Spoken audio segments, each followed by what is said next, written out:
ఆరులో ఒక మహిళ అంశం ఒక సంచలనం రేకెత్తించింది. ఆ అంశాన్ని మరొక గృహిణి ఈరోజు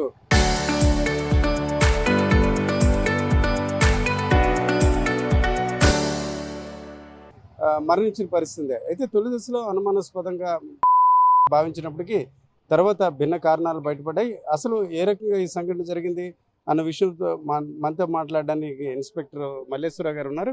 సరే, ఈ కంప్లైంట్ ఎవరు, అట్లాగే ఈ అమ్మాయి ఇప్పుడు ఎవరైతే డిసీజ్డ్ ఉన్నారో న్యాచురల్గా ఆమె యాక్టివిటీ ఏంటి సార్? ఈ దుర్గాదేముళ్ళు అనే వాళ్ళు కూడా ఇద్దరు కూడా 21 ఇయర్స్ బ్యాక్ మ్యారేజ్ అయింది. ఇద్దరు కొడుకులు. వాళ్ళు కూడా ఒక ఆయన ఇద్దరు కూడా చదువుకుంటున్నారు. అలాగే వీళ్ళు లైఫ్ స్టైల్లో షోరూంలో పనిచేస్తుంటారు ఇద్దరు కూడా. నిన్న ఇవి లేట్గా నిన్న వెళ్ళకపోయేసరికి అక్కడ నుంచి ఫోన్లు వచ్చాయి. ఫోన్లు రావడంతో ఈ తల్లిదండ్రులు వెళ్ళి తలుపు కొట్టేసరికి ఆ తలుపు తీయకపోయేసరికి అక్కడ దగ్గర ఉన్న సాయంతో తలుపులు ఇరగొట్టి లోనికి వెళ్ళడం జరిగింది. వెళ్ళేటప్పటికి అమ్మాయి ఉంది, ఇంజరీస్ ఉన్నాయి.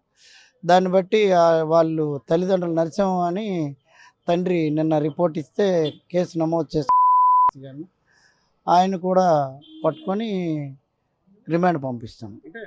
అంటే ఏమైనా రీజన్ ఉందా వాళ్ళిద్దరి మధ్య మనస్పర్ధలు కావచ్చు, ఇతర రీజన్కి? అట్లాగే అతను ఫ్రిడ్జ్ వెనక్కి దాక్కున్నాడు అంటున్నారు, అది ఎంతవరకు? వీళ్ళిద్దరి మధ్య కొంత ఆర్గ్యుమెంట్ అనేది అయ్యింది ఆ ఇల్లీగల్ ఇంటిమసీ గురించి.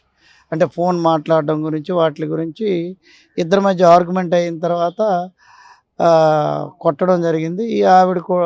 ఈయన కొట్టిన తర్వాత ఆవిడ కింద పడిపోయిన తర్వాత చున్నీతో ఈ మెడ చుట్టి బిగించడం జరిగింది. దాంతో ఆవిడ ఊపిరాడికి అక్కడికక్కడే చనిపోయింది.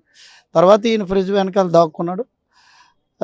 దాక్కున్న తర్వాత అది ఐడెంటిఫై అయ్యింది, తీసుకురావడం జరిగింది, అరెస్ట్ చేస్తున్నాం. ఈరోజు కోర్టులో కూడా పడింది. అంటే తప్పించుకునే ప్రయత్నం అట్లాగే చేద్దాం అనుకున్నాడా, లేకపోతే ఏం చెప్తున్నాడు సార్? అంటే ఒక ఫోన్ కాల్ అన్నది ఒక చిన్న simple reason, but other things ఏమైనా అంటున్నారు ఆయన? అంటే రోజు వేరే వాళ్ళతో మాట్లాడుతుందనే అనుమానం ఆయనకి. తప్పించుకునే అంటే లోన్ ఆల్రెడీ గడపెట్టి ఉంచాడు, తర్వాత ఎవరు లేని సమయంలో బయటికి వెళ్ళిపోదామని ఆయన ఉద్దేశం. చేద్దామనే చేశాడు అనే ఉద్దేశంతోనే చేశాడు. ముందు రోజు కూడా ఆవిడ అలా నాన్నగారికి కూడా చెప్పింది, ఇలా రోజు గొడవ పడుతున్నాడు, ఇబ్బంది పెడుతున్నాడు, నేను ఫోన్ మాట్లాడితే ఇల్లీగల్ ఇంటిమసీ గురించి రైజ్ చేస్తాను అనే విషయం ఆవిడ వాళ్ళ ఫాదర్ దగ్గర ముందు రోజు నైట్ కూడా చెప్పింది. చెప్తే అరేంజ్డ్ మ్యారేజ్. ఇద్దరు పిల్లలు ఉన్నారు, బాబు, ఇద్దరు కూడా చదువుతున్నారు. ఇది ఒక చిన్నపాటి అనుమానం. ఈరోజు ఒక మహిళ ప్రాణం అర్ధాంతరంగా ముగిసిన పరిస్థితి. అయితే భర్త పథకం ప్రకారమే పోలీసులు భావిస్తున్నారు. అయితే ముందుగా అమ్మాయికి చాలాసార్లు వాళ్ళ తండ్రి ఫోన్ చేసినప్పటికీ లిఫ్ట్ చేయకపోవడంతో అనుమానం వచ్చి ఇంటికి రావడం జరిగింది. అయితే తలుపులు లోపల గడిపెట్టడంతో ఆయన తీసే ప్రయత్నంతో స్థానికులందరూ కూడా కలిసి తెరిచారు. అయితే ముందుగా ఆమె గాయపడిన స్థితిలో ఉందని ఆసుపత్రికి తీసుకెళ్లారు. అయితే ఆ సమయంలో ఫ్రిడ్జ్ వెనకే ఎవరైతే ఆ భర్త దాక్కున్నారో అయితే స్థానికులు ఆ తర్వాత గుర్తించడం జరిగింది. అయితే ఊహించిన విధంగా చిన్నపాటి అనుమానాలే ఈ రకంగా ఒక అమ్మాయి దారితీయడం పట్ల స్థానికులు ఆవేదన వ్యక్తం చేస్తున్న వాతావరణం మనకు కనిపిస్తుంది. కెమెరా పర్సన్ మౌలానాతో రామచంద్ర, RTV, విశాఖపట్నం. చరిత్ర సృష్టించినోడు ఇప్పుడు ఆ చరిత్రని తిరగరాయబోతున్నాడు.